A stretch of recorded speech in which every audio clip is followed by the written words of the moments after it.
Here's something I want to talk about. Why can't movie directors miss anymore? Why is it so like, you make one mistake, bam, you're out of here. Bam, you're dead. You're dead. You're excommunicated. I'll kill you. You're dead. I think that's the case recently, Take a director like Taika Waititi. I loved this dude for a long time. I loved his films. Hunt for the Wilder People, fire. Jojo Rabbit, fire. Thor Ragnarok, that's just a blaze, a raging blaze. It's gonna burn your face off. And then I was looking forward to Love and Thunder, and he drops Love and Thunder, and people didn't like it. And now he's just a laughing stock. People are like, oh, Taika Waititi only makes joke films for little babies. His humor is for babies. No.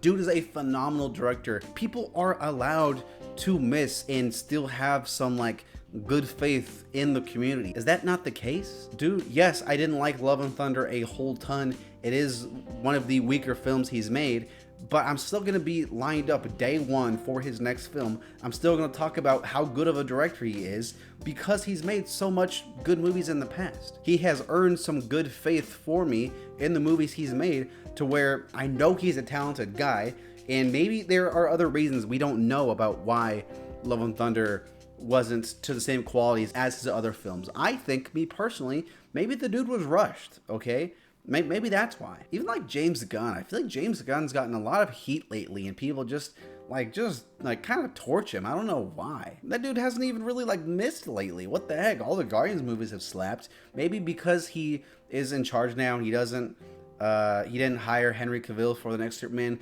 People are just mad at him. Andy Machete in The Flash, I just talked about him. I loved his direction in the It films, in Mama, things like that. But because Flash didn't do that good and some people didn't like it, people are all worried about Batman now? What the hell's up with that? Maybe it's just the circle that I'm surrounded in, but I just don't like the fact that directors aren't allowed to have fine or mediocre films without everyone just jumping off of the train. All the fake fans, I feel like it's not just the director's fault. Yeah, he's kind of like the guy in charge, but it's not always just one person's fault for a movie not being as good. We've seen examples of the past, things like Justice League, things like Suicide Squad, where directors have come out and say that producers and things like that make them change things, force their vision to be altered. Again, it sucks, but the producers and the studios kind of have the right to do that since they're the ones putting up all the money for this. Again, give producers credit when movies are good too. I think that's a whole separate conversation.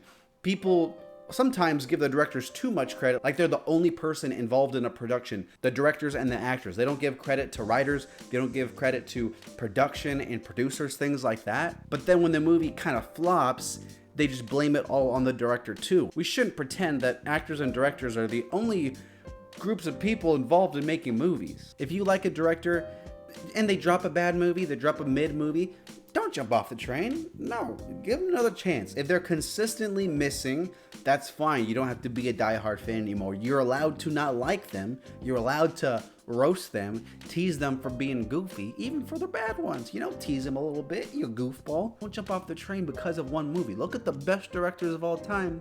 They've probably even dropped a few bad movies. Martin Scorsese was in Shark Tale. That wasn't good.